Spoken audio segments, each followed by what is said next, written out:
อะระหะโตสัมมาสัมพุทธัสสะนะโมตัสสะภะคะวะโตอะระหะโตสัมมาสัมพุทธัสสะ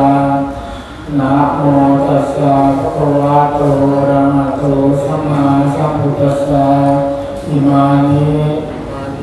มายังพันเตบางสกุลปัจจยาทานานิสัพพริวลานิภิกขุสังฆัสสะโอโนชิยามะสาธุโนพันเต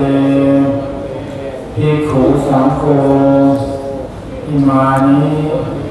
บางสกุลปัจจยาทานานิ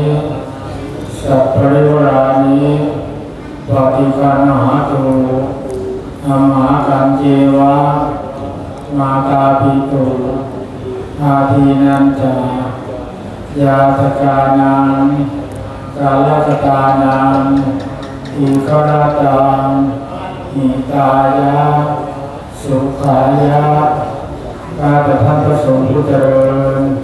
ข้าพเจ้าทั้งหลายขอน้อมถวายปัจจัยบางสกุล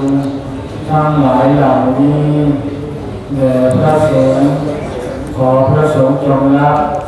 ปัจจัยบางสกุลทั้งหลายเหล่านี้ของพวกข้าพเจ้าทั้งหลายเพื่อประโยชน์เพื่อความสุข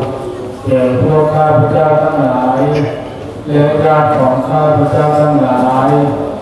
มีนางนอสอนางสาวพัชรินทองแลเป็นต้นหากดวงวิญญาณตกทุกข์